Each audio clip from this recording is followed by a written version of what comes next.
दोस्तों, अगर आपके पास एक ऐसी पावर हो जिससे आप किसी की बीमारी को हील कर सकते हैं, तो आप इसका इस्तेमाल किस तरह से करेंगे?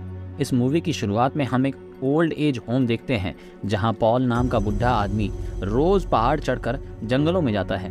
उसके दिमाग में कई चीजें होती हैं और एक बार टीवी में फ्लिकर शो देखते हुए वो रोने लगता है। उसकी दोस्त जब उससे पूछती है तो वो उसे अपनी एक कहानी बताता है। ये काफी टाइम पहले की बात है, जब पॉल एक प्रिजन का हेड हुआ करता था। पॉल दर्द से टॉयलेट कर रहा होता है। उसके लिवर में पथरी है, इसीलिए वो ठीक से टॉयलेट नहीं कर पाता और अपनी बीवी के साथ सेक्स तो दूर की बात है। उसकी बीवी उसे डॉक्टर पे जाने का सजेस्ट करती है, लेकिन पॉल डॉक्टर पर जाना नहीं चाहता। आज यहाँ एक नया कैदी आता है जिसे देखकर सब डर जाते हैं, क्योंकि ये बहुत बड़ा और डरावना है। कैदी का नाम जॉन कॉफी है। वो रोता रहता है। पॉल उससे कहता है कि मैं उम्मीद करता हूँ कि तुम हमें किसी भी तरह से परेशान नहीं करोगे। जॉन कहता है कि मुझे अंधेरे से डर लगता है, तो प्लीज रात को लाइट बंद मत करना। सब लोग उसकी इस बात से हंसने लगते हैं। पॉल उससे हाथ मिलाता है। जॉन रोते हुए कहता है कि मैंने बहुत कोशिश की, लेकिन तब तक काफी देर हो चुकी थी। पॉल उसकी रिपोर्ट पढ़ता है तो उसे पता चलता है कि जॉन कॉफी ने 2 छोटी छोटी लड़कियों का रेप करके उन्हें मार डाला था और वहां बैठा रो रहा था। वहां पहुंच के लोग उसे अरेस्ट कर लेते हैं। ये पढ़कर पॉल सन्न रह जाता है। तभी उस प्रिजन का हेड वहां पर आता है, जिसका नाम हाल होता है, जो उसे बताता है कि उसकी बीवी की तबीयत खराब है और वो जल्द ही मर जाएगी। हॉल और पॉल के संबंध काफी अच्छे हैं, इसीलिए पॉल को उसके लिए बुरा लगता है। पॉल और उसके बाकी साथी इस जेल को जेल की तरह नहीं मानते। असल में इस जेल में उन लोगों को भेजा जाता है जिन्हें मौत की सजा सुना दी जाती है। तो पॉल और बाकी सब कैदियों से काफी नरमी से पेश आते हैं, लेकिन उनमें से एक जूनियर पर्सी होता है जिसे कैदियों को मारने में काफी मजा आता है। वो उन्हें दर्द में देखकर और ज्यादा खुश होता है। ऐसे ही एक दिन डेल नाम के एक कैदी की उंगलियों पर वो मार देता है, जिससे डेल की उंगलियां टूट जाती है। पॉल और बाकी सब पर्सी को कुछ नहीं कह सकते, क्योंकि पर्सी के अंकल की पहुंच बहुत बड़ी है। अगर पर्सी उन सब की कंप्लेन कर दे तो उनकी नौकरी तक जा सकती है। एक दिन वहां पर एक चूहा आता है, जो वहां एक रूम में छुप जाता है, जिसे बाहर भगाने के लिए सब लोग उस रूम का सामान पूरा खाली करने पर लग जाते हैं, लेकिन फिर भी वो चूहा नहीं मिलता। फिर ऐसे ही एक दिन पर्सी इस चूहे को मारने वाला होता है कि ये चूहा दोबारा वहीं जाकर छुप जाता है। पर्सी बहुत क्रूएल इंसान है। एक दिन तो बहुत ही खूबसूरत चीज देखने को मिलती है कि वो चूहा डेल से दोस्ती कर लेता है और उसके साथ खेलता भी है। डेल एक छोटा सा लकड़ी का टुकड़ा फेंकता है, जिसे उठाकर वो चूहा वापस ले आता है। डेल कहता है कि ये सर्कस वाला चूहा है और मैं चाहता हूँ कि मैं इसके साथ एक सर्कस में जाकर काफी पैसा कमाऊं।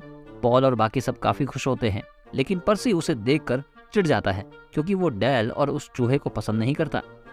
आपको बता दें कि इस जेल में एक इलेक्ट्रिक चेयर है, जिस पर कैदियों को बैठाकर उन्हें शॉक देकर उनके डेथ सेंटेंस को कंप्लीट किया जाता है। अब एक कैदी की सजा का दिन आता है। पॉल और बाकी लोग हर किसी को शॉक देने से पहले एक रिहर्सल करते हैं कि किस किस तरह से वो लोग पूरे प्रोसेस को एग्जीक्यूट करेंगे, क्योंकि किसी को इस दुनिया से मुक्त करना इनके लिए भी आसान नहीं था। इस प्रोसेस में वो लोग पहले कैदी को लाकर चेयर पर बैठाते हैं, फिर उसके सर पर एक गीला स्पंज रख के उसके सर को एक मशीन से बंद करके उसके चेहरे को ढक देते हैं और उस मशीन को चालू कर दिया जाता है, जिससे कैदी की पूरी बॉडी में तब तक इलेक्ट्रिसिटी दौड़ेगी जब तक वो मर ना जाए। रिहर्सल के समय जब मजाक का माहौल होने लगता है तो पॉल सबको डांटते हुए कहता है कि ये कोई मजाक नहीं है। जब रियल एग्जीक्यूशन का दिन आता है तो वहाँ कैदी के रिलेटिव्स भी आते हैं। उसके सर के बाल थोड़े काटे जाते हैं और पॉल उससे सांत्वना देता है। उसे चेयर पर बैठाकर बांध दिया जाता है और मशीन स्टार्ट कर दी जाती है। वो आदमी दर्द से चीखता है। सब लोगों के रोंगटे खड़े हो जाते हैं। मशीन एक बार बंद करके डॉक्टर चेक करता है कि वो अभी मरा नहीं है, तो मशीन को दोबारा से स्टार्ट किया जाता है कि जब तक वो मर नहीं जाता। पर्सी अंदर खड़ा होता है, लेकिन वो चाहता है कि वो बाहर खड़े होकर उसकी मौत को पास से देखे, क्योंकि वो बहुत ही क्रूअल आदमी है। पॉल और बाकी सब चाहते हैं कि वो यहाँ से चला जाए। पर्सी कहता है कि नेक्स्ट टाइम मुझे कैदी को सामने से मरते हुए देखना है। अगर तुम मुझे ऐसा करने दोगे तो मैं यहाँ से अपना ट्रांसफर दूसरी जगह ले लूंगा। अब हम देखते हैं कि हाल पॉल को मिलने के लिए बुलाता है। वो उसे बताता है कि एक नया कैदी तुम्हारे प्रिजन में आ रहा है, जिसने 3 लोगों को मारा है। उसके बाद वो रोते हुए पॉल को बताता है कि उसकी बीवी को ब्रेन ट्यूमर है और वो जल्द ही मर जाएगी। पॉल कुछ नहीं कह पाता। इधर पॉल की टीम उस कैदी को जेल में लेकर आती है, जो कि होश में नहीं था, पागल होने का नाटक कर रहा था। इधर पॉल अपने दर्द की वजह से खड़े होने तक की हालत में नहीं था। वो उस कैदी को जैसे ही अंदर लाते हैं वो पागलों की तरह सबको मारना शुरू कर देता है। ये असल में पागल होने का नाटक कर रहा था। वो पॉल के नीचे लात मार देता है और डीन को पकड़ लेता है। पर्सी डर के मारे उसे मार नहीं पाता। वैसे तो बहुत बोलता है, लेकिन यहाँ पर उसकी हालत खराब हो जाती है। तब तक वहाँ ब्रूटल आकर उसे मार कर बेहोश कर देता है। वो सब उसे उसके सेल में फेंकते हैं और पॉल के अलावा सब लोग वहाँ से चले जाते हैं। पॉल दोबारा दर्द में होता है और नीचे गिर जाता है। जॉन उसे कुछ बात करने के लिए अपने पास बुलाता है। जब पॉल उसके पास जाता है तो जॉन उसका कॉलर पकड़ लेता है। पॉल समझ जाता है कि ये आज मुझे मार डालेगा। जॉन धीरे धीरे हाथ नीचे ले जाता है। पॉल अपनी गन पर हाथ रख लेता है कि वो उसकी गन ना निकाल पाए, लेकिन जॉन कॉफी उसकी गन की बजाय उसका टॉयलेट वाला पार्ट पकड़ लेता है। डेल को लगता है कि जॉन उसे आज मार डालेगा, तो वो चिल्ला चिल्ला कर सबको बुलाने लगता है और कुछ अजीब सा होने लगता है। पॉल को रियलाइज होता है कि उसका दर्द ठीक हो गया है। जॉन खांसने लगता है और उसके मुंह से कुछ अजीब सी चीजें बाहर निकलने लगती हैं। एक्चुअली उसने पॉल की बीमारी को ठीक कर दिया था। जॉन कहता है कि मैं बहुत थक चुका हूँ और लेट जाता है। पॉल चेक करने के लिए टॉयलेट जाता है। उसे पता चल जाता है कि उसकी बीमारी ठीक हो गई है, तो वो घर जाकर अपनी बीवी के साथ सेक्स करता है। अगले दिन पॉल जॉन के लिए अपनी वाइफ के बनाए हुए कॉर्न ब्रेड लाता है। जॉन इतना अच्छा होता है कि वो डेल और मिस्टर जिंगल के साथ भी उसे शेयर करता है। अब ये नया कैदी विलियम सब लोगों को काफी परेशान करता है। कभी पॉल के मुंह पर थूक देता है, कभी किसी पर टॉयलेट कर देता है। एक दिन तो इसने ब्रूटल के मुंह पर कुछ अजीब सा ही थूक दिया था, तो इसे सबक सिखाने के लिए इसे पानी से भिगाकर एक रूम में बंद कर दिया जाता है। अब डेल की एग्जीक्यूशन का दिन आता है। डेल चाहता था कि वो अपने चूहे के साथ काफी सारे लोगों के सामने सर्कस में परफॉर्म करे, तो इसीलिए पॉल और बाकी सब ये प्लान करते हैं कि वो प्रिजन के ही लोगों को नकली ऑडियंस बनाकर डेल को अपने चूहे के साथ एक शो करने को कहते हैं। खुद ये लोग डेल की एग्जीक्यूशन की रिहर्सल करने चले जाते हैं, जहां पर पर्सी लीड करेगा आज। डेल अपनी परफॉर्मेंस करने के बाद काफी खुश होता है और पर्सी उसका मजाक उड़ाने लगता है। तभी पर्सी को विलियम पीछे से पकड़ लेता है और पर्सी डर कर अपनी पैंट में टॉयलेट कर देता है। डेल उस पर काफी जोर जोर से हंसने लगता है। पर्सी को यह बात ईगो पर लग जाती है। वो सबसे कहता है कि अगर ये बात यहाँ से बाहर गई तो तुम सब गए। पॉल और ब्रूटल चाहते थे कि डेल अपनी मौत से पहले खुश रहे, तो वो उसे झूठा दिलासा देते हुए कहते हैं कि वो उसके चूहे मिस्टर जिंगल्स को एक ऐसी जगह ले जाएंगे जहाँ पर वो बहुत सारे लोगों के सामने परफॉर्म करेगा और लोग उसका शो देखने के लिए उसे पैसे भी देंगे। डेल इस बात को सुनकर काफी खुश होता है और वो लकड़ी का एक टुकड़ा फेंकता है जो कि सेल के बाहर चला जाता है। उसे लेने के लिए मिस्टर जिंगल्स जब बाहर जाता है तभी पर्सी उसे अपने पैर से कुचल कर मार देता है। डेल काफी तेज तेज रोने लगता है। जॉन कहता है कि मिस्टर जिंगल्स को मेरे हाथ में दो। जॉन उसे अपने हाथ में लेकर कुछ अजीब सा करता है और मिस्टर जिंगल्स दोबारा जिंदा हो जाता है। जॉन के मुंह से कुछ निकलता है। ये देखकर सब लोग हैरान हो जाते हैं, लेकिन हमारा डेल काफी खुश हो जाता है। अब अपने एग्जीक्यूशन से पहले डेल जिंगल्स को जॉन को देकर चला जाता है। डेल को बांधा जाता है। पर्सी इतना बेकार इंसान है कि वो डेल को बता देता है कि पॉल और ब्रूटल सिर्फ तुम्हें खुश करने के लिए वो सर्कस वाली बात कह रहे थे, जो कि बिल्कुल झूठ है। ऐसी कोई जगह है ही नहीं। डेल इस बात को सुनकर रोने लगता है। पर्सी स्पंज को गीला नहीं करता और सीधा उसके सर पर रख देता है।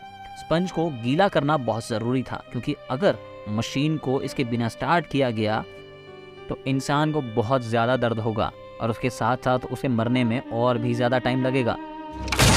मशीन स्टार्ट हो जाती है और डेल को बिजली के झटके काफी तेज लगने लगते हैं। डेल की पूरी बॉडी से धुआं निकलने लगता है। वहां पर स्मेल ही स्मेल हो जाती है। इधर जॉन को भी काफी पेन हो रहा था। स्पंज का गीला होना काफी जरूरी था। डेल की बॉडी जलने लगती है और वहां अफरा तफरी मच जाती है। ये एक एबनॉर्मल एग्जीक्यूशन था। सभी लोग पर्सी को काफी धमकी देते हैं। उसके बाद अगले सीन में हम देखते हैं कि पॉल और उसकी वाइफ हॉल और मेलिंडा से मिलने जाते हैं, जो कि जल्द ही ब्रेन ट्यूमर की वजह से मरने वाली थी। पॉल मेलिंडा के बारे में काफी सोचता है। उसके बाद अपनी टीम से डिस्कस करता है कि क्यों ना हम जॉन की मदद से मेलिंडा की बीमारी ठीक कर दें, लेकिन वो सब डाउट में होते हैं कि अगर ये नहीं हुआ तो वो सब फंस जाएंगे। जब वो इस चीज़ को फाइनल कर लेते हैं तो फिर वो विलियम को एक दवा देकर बेहोश कर देते हैं और पर्सी को एक कमरे में बंद कर देते हैं, जिससे कि ये दोनों किसी को बता ना सके कि हम जॉन को बाहर लेकर गए थे। जॉन उनके बताने से पहले ही समझ जाता है कि वो उसे मेलिंडा के पास ले जा रहे हैं। पॉल को हमेशा से यही लगता है कि जॉन ने कभी किसी का मर्डर किया ही नहीं। जब जॉन अपने सेल से बाहर आता है तो विलियम उसका हाथ पकड़ लेता है और जॉन काफ़ी घबरा जाता है और रोते हुए कहता है कि तुम बहुत बुरे इंसान हो। अब ये लोग चोरी छुपके जॉन को जेल से बाहर ले जाते हैं। एक ट्रक में बैठाकर हॉल के घर ले जाते हैं। हॉल डर कर अपनी गन लेकर बाहर आता है। पॉल उसे भरोसा करने को कहता है। जॉन धीरे धीरे मेलिंडा के रूम की तरफ जाता है। मेलिंडा दर्द से चीख रही थी।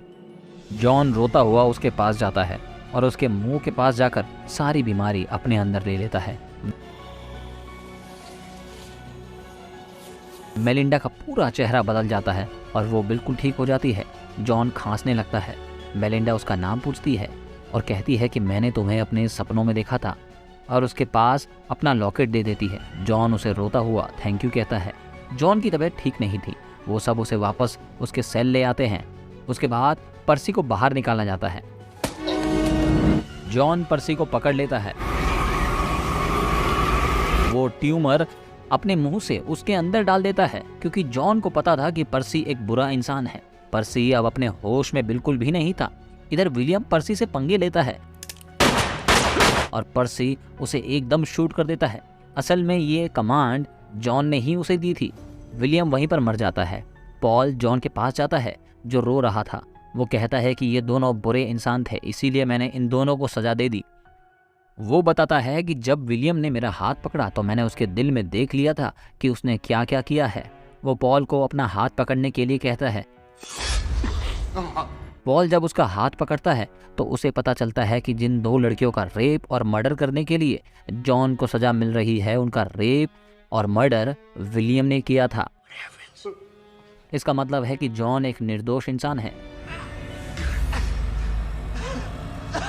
जॉन तो उन लड़कियों को वहां पर बचाने के लिए आया था कि वो उन्हें जिंदा कर सके।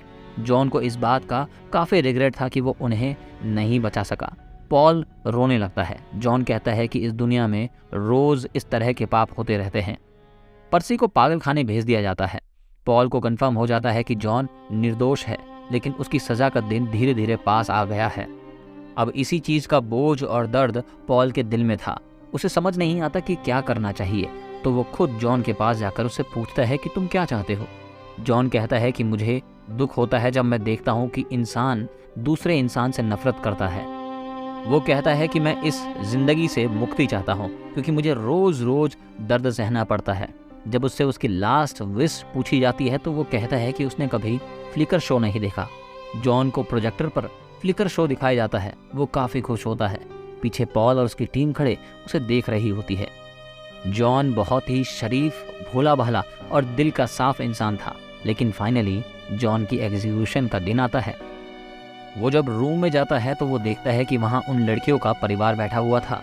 वो रोने लगता है क्योंकि उसे वहाँ सब लोग हेट करते हैं, लेकिन ब्रूटल उसे कहता है कि एटलीस्ट हम लोग तुम्हें हेट नहीं करता। उसे बांधते हुए डीन रोने लगता है। जॉन को जब काला कपड़ा पहनाया जाता है तो वो रोते हुए कहता है कि मुझे ये कपड़ा मत पहनाओ, मुझे अंधेरे से डर लगता है। वो रोते हुए हेवन हेवन कहता रहता है। सब लोग रोने लगते हैं। पॉल में ऑर्डर देने की हिम्मत नहीं होती। वो लास्ट टाइम जॉन से हाथ मिलाता है और जॉन फील कर लेता है कि पॉल कितना पीड़ा में है। आखिर में पॉल रोता हुआ ऑर्डर देता है। वहाँ बैठे सब लोग रोने लगते हैं। अब हम पॉल के बुढ़ापे में देखते हैं, जहाँ ये पूरी कहानी उसने अपने दोस्त को सुनाई थी, लेकिन उस पर वो यकीन नहीं करती। पॉल उसे एक जगह ले जाता है जहाँ हम मिस्टर जिंगल्स को देखते हैं, जो कि बूढ़ा हो चुका है। पॉल बताता है कि जब डेल को शॉक लगा था तो जिंगल्स जॉन के हाथ में ही था। शायद इसी वजह से जॉन का एक पार्ट मिस्टर जिंगल्स में रह गया, इसीलिए जिंगल्स अभी तक मरा नहीं है। और इसी तरह जब जॉन ने मेरा हाथ पकड़ा तो उसका कोई हिस्सा भी मेरे अंदर रह गया था, जिस वजह से मेरी एज भी काफ़ी बढ़ गई है। इसीलिए मेरी एज 108 साल है। मैंने अपनी बीवी, बच्चों को, सब दोस्तों को मरते हुए देखा है।